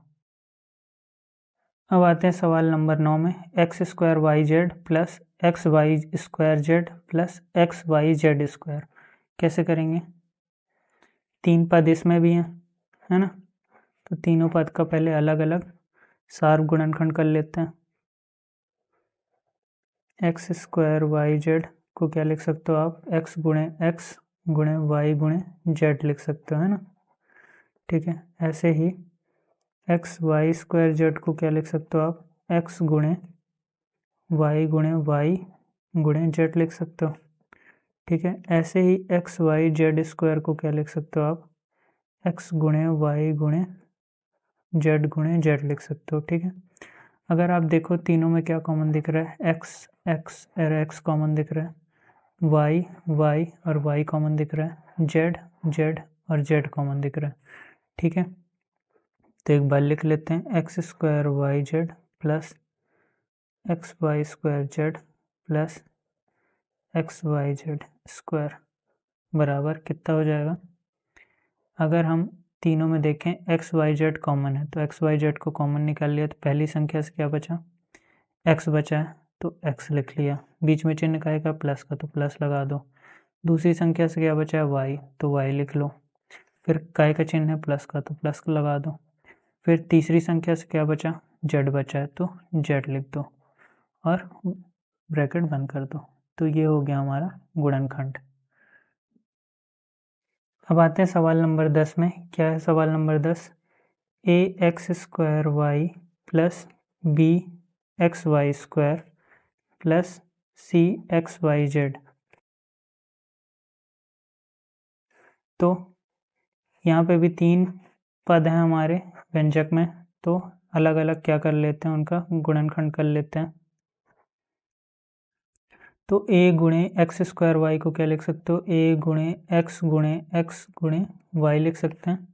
ठीक है, फिर दूसरा क्या है, b एक्स वाई स्क्वायर, तो क्या लिख सकते हैं इसको, b गुणे एक्स गुणे वाई लिख सकते हैं। फिर c तीसरे वाले का क्या है, c एक्स वाई जेड है ना, तो क्या लिख सकता हूँ, c गुणे एक्स गुणे वाई गुणे जेड। ठीक है, अब देखो तीनों में क्या कॉमन दिख रहा है हमको, x कॉमन दिख रहा है तीनों में। ठीक है, और क्या कॉमन दिख रहा है, y कॉमन दिख रहा है तीनों में। और कुछ कॉमन दिख रहा है, नहीं दिख रहा है ना। तो एक बार लिख लेते हैं पहले, एक x square y plus b x Y square plus c x Y z बराबर क्या होगा, अगर तीनों में से क्या कॉमन निकला है, एक्स वाई कॉमन निकला है, तो एक्स वाई कॉमन निकल गया, तो पहली संख्या से क्या बचा, ए और एक्स बचा है, तो ए एक्स बचा। ठीक है, तो ए एक्स बीच में चिन्ह का है प्लस का, तो प्लस लगा दो। फिर दूसरी वाली संख्या में से क्या क्या बचा है, बी बचा है और वाई बचा है, तो बी गुणे वाई क्या होगा, बी वाई हो जाएगा। फिर बीच में चिन्ह का है प्लस का, तो प्लस लगा दिया। उसके बाद तीसरी वाली संख्या से क्या क्या बचा है, सी और जेड बचा, तो सी गुणे जेड कितना होता है, सी जेड होता है, तो सी जेड और ब्रैकेट बंद। तो ये हो गया हमारा गुणनखंड। ठीक है, एक्स वाई गुणे a x plus b y plus c z. ठीक है, अब आते हैं सवाल नंबर 3 में, गुणनखंड कीजिए। तो इसका पहला सवाल क्या है, X square plus X Y plus 8x plus 8y, तो कैसे करेंगे, X square plus X Y plus 8x plus 8y, तो कैसे करेंगे इसको, जोड़े बना के, शुरू के 2 जोड़े बना लो, लास्ट के 2 को जोड़े में बना लो। ठीक है, तो अगर हम देखें इसको, X square plus X Y को, ठीक है। तो अगर X square plus X Y को देखोगे तो एक्स स्क्वायर है जिसको हम क्या लिख सकते हैं, एक्स गुणे एक्स लिख सकते हो, और एक्स वाई को क्या लिख सकते हो, एक्स गुणे वाई लिख सकते हो। अब दोनों में क्या कॉमन दिख रहा है, एक्स और एक्स कॉमन दिख रहा है ना। मतलब X square plus X Y को हम क्या लिख सकते हैं, अगर एक्स कॉमन निकल गया तो पहली वाली संख्या से क्या बचा, एक्स बचा, तो एक्स अंदर रखा हमने, बीच में चिन्ह का है का प्लस का, तो प्लस लगा दो, और दूसरी वाली संख्या से एक्स कॉमन निकल गया तो क्या बचा, वाई बचा, तो वाई लिख दो। तो X square plus X Y को क्या लिख सकते हो, एक्स गुणे एक्स प्लस वाई लिख सकते हो। ऐसे ही इस 8x प्लस 8y को क्या लिख सकते हो आप, अगर 8x को देखोगे तो क्या लिख सकते हो, 8 गुणे एक्स, ठीक है, और 8y को क्या लिख सकते हो, 8 गुणे वाई, ठीक है। तो यहाँ से क्या कॉमन दिखा, 8 8 कॉमन दिखा, तो 8x प्लस 8y, तो अगर 8 कॉमन निकाल दें तो क्या बचेगा अंदर, x प्लस वाई बचेगा, ठीक है। पहली वाली संख्या से x बचा, बीच में चिन्ह प्लस का तो प्लस लगा दिया, और दूसरी वाली संख्या से y बचा तो y लगा दिया और ब्रैकेट बंद कर दिया। अब ध्यान से देखो, अगर अब हम इनको मिला दें, दोनों व्यंजक में क्या x प्लस वाई और x प्लस वाई क्या दिख रहा है, हमको कॉमन दिख रहा है, सार्व दिख रहा है ना। तो अब अगर मिला के लिखें इसी संख्या को,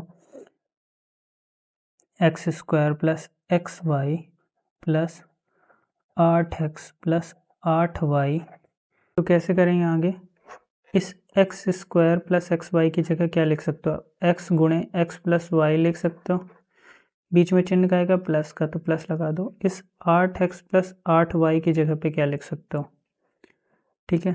तो अगर हम इस 8x प्लस 8y की जगह क्या लिख सकते हैं, 8 गुणे एक्स प्लस वाई लिख सकते हैं, ठीक है, 8 गुणे एक्स प्लस वाई लिख दिए। अब देखो दोनों में क्या है, एक्स प्लस वाई और एक्स प्लस वाई कॉमन है, तो बाहर निकाल लेंगे। अगर एक्स प्लस वाई को अगर हम बाहर निकाल लिए, ठीक है, तो पहली वाली संख्या से एक्स प्लस वाई निकल गया तो क्या बचा, एक्स बचा, ठीक है, बीच में चिन्ह का आएगा प्लस का तो प्लस लगा दो, और दूसरी वाली संख्या से एक्स प्लस वाई निकल गया तो क्या बचा, 8 बचा, तो 8 लिख दो और ब्रैकेट बंद कर दो। तो गुणनखंड इसका क्या हो गया, एक्स प्लस वाई गुणे एक्स प्लस 8, ठीक है। अब आते हैं सवाल नंबर 2 में, 15xy minus 6x plus 5y minus 2, कैसे करेंगे इसको।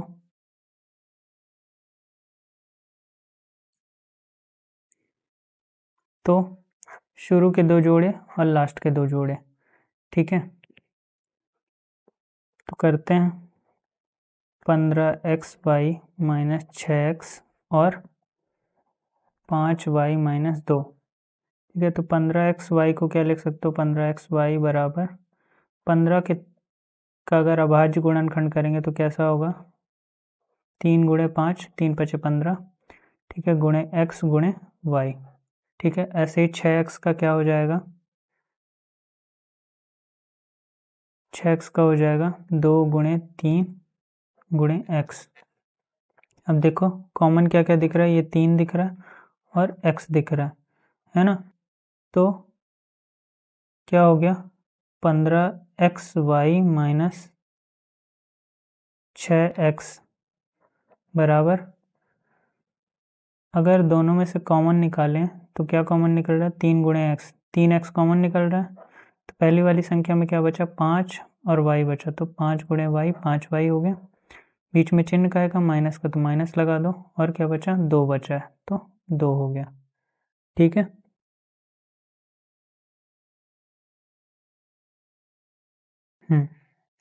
अब इस वाले में देखेंगे 5y है, तो 5y को क्या लिख सकते हो, 5 गुणे वाई, ठीक है, और 2 को क्या लिख सकते हो, आप 2 ही लिख सकते हो।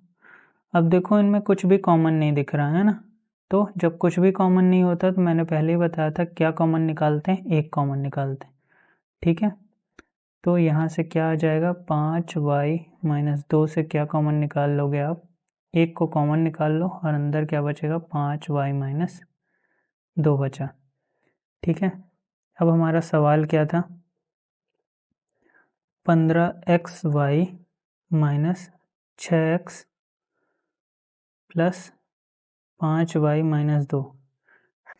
तो इस 15xy माइनस 6x को क्या लिख सकते हो आप? 3x गुणे 5y माइनस 2 लिख सकते हो, है ना। तो लिख दो 3x गुणे 5y माइनस 2।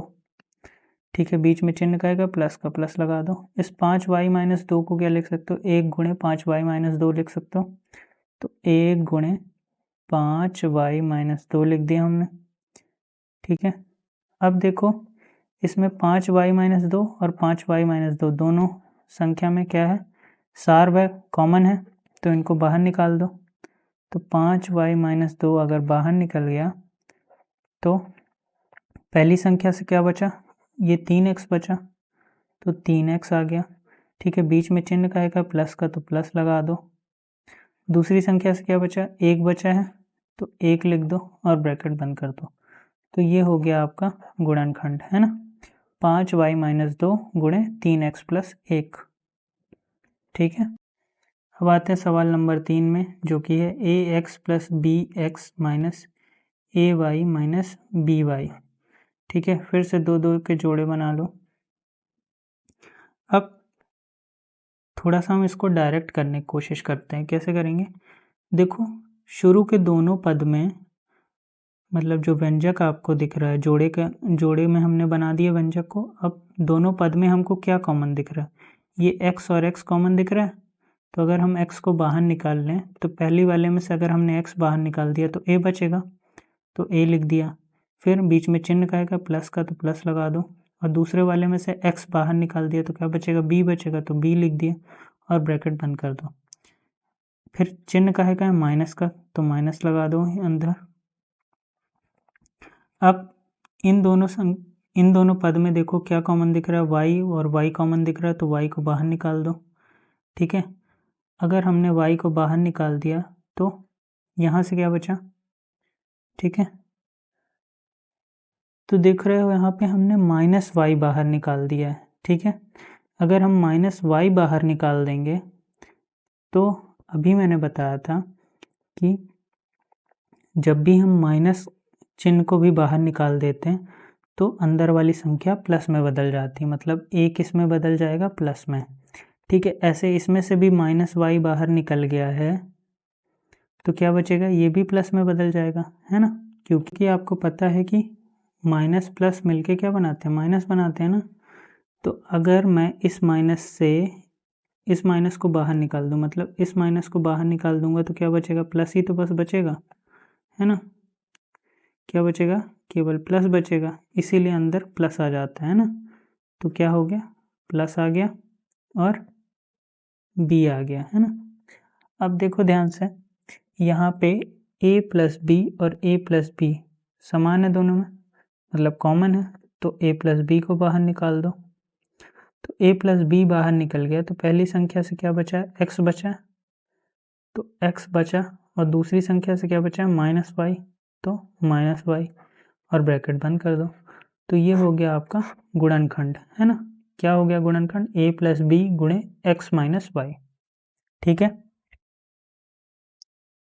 अगर चौथे सवाल को आप ध्यान से देखो तो क्या दिख रहा है आपको कि ये 15 PQ और 15 है और 9Q और 25P है।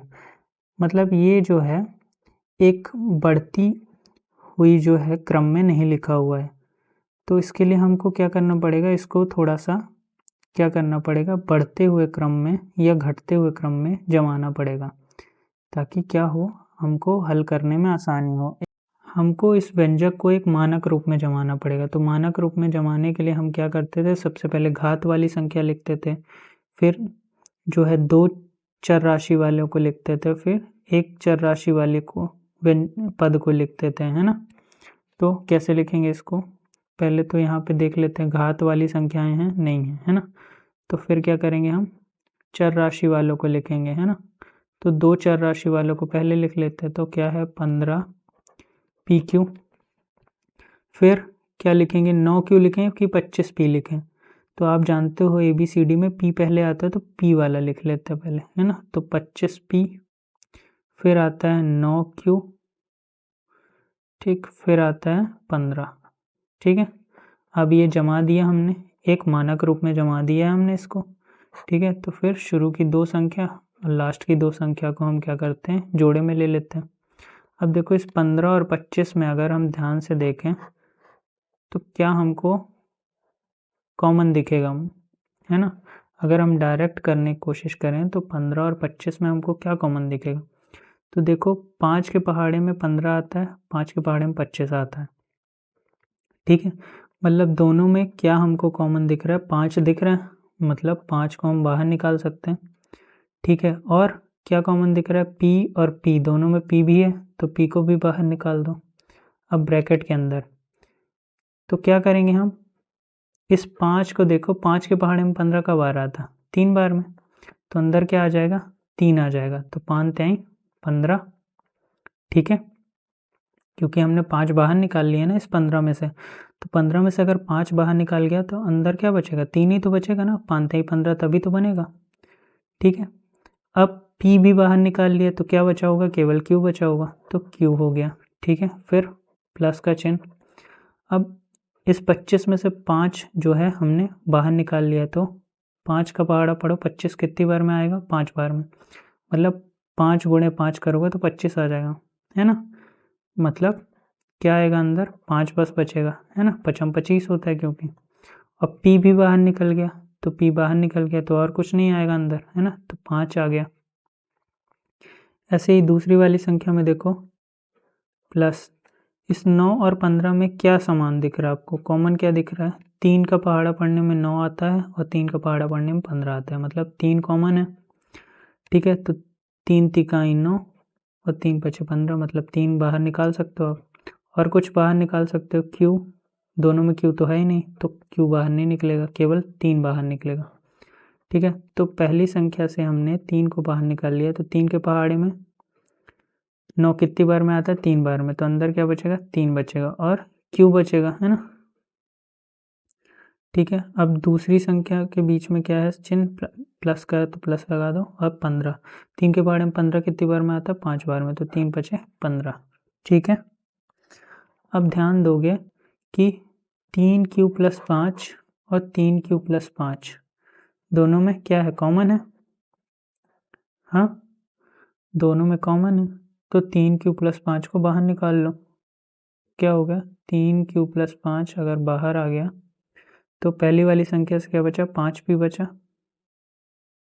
और दूसरी वाली संख्या से क्या बचा, 3, तो +3, तो क्या है उत्तर, 3Q + 5 गुणे 5P + 3, ठीक है।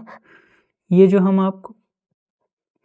जो हम कॉमन निकालते हैं ना, सार्व निकालते हैं, तो इसको आप जब प्रैक्टिस करोगे 2-3 बार तो आपको बनने लगेगा, ठीक है।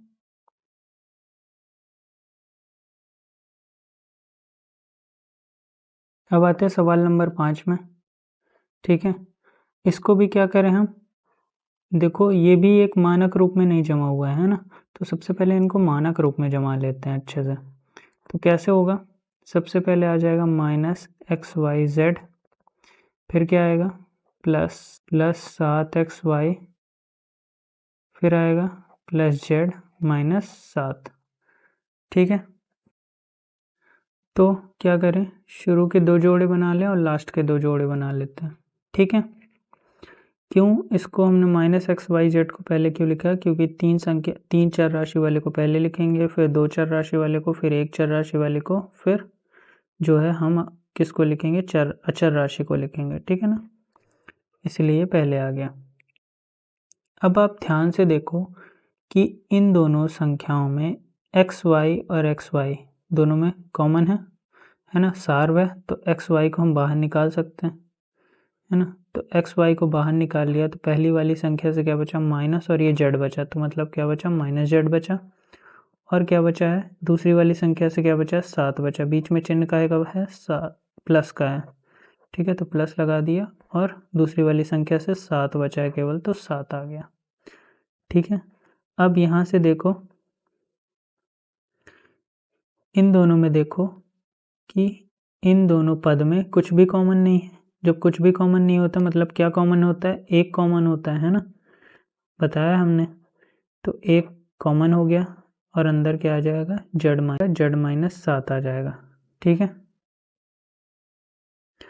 अब यहाँ देखो क्या है, यहाँ जेड माइनस 7 आया, लेकिन यहाँ माइनस जेड प्लस 7 है, तो इससे हम क्या करें, माइनस अगर बाहर निकाल लें तो ये भी जेड माइनस 7 बन जाएगा और हमको कॉमन लेने में आसानी हो जाएगी। तो हम क्या करते हैं, माइनस बाहर निकाल लेते हैं। तो अगर हम माइनस बाहर निकाल लें तो यहाँ से क्या बचेगा, अगर हमने माइनस बाहर, क्योंकि हमको पता है माइनस प्लस मिलके क्या बनाते हैं, माइनस बनाते हैं ना। अगर हमने माइनस को बाहर निकाल लिया,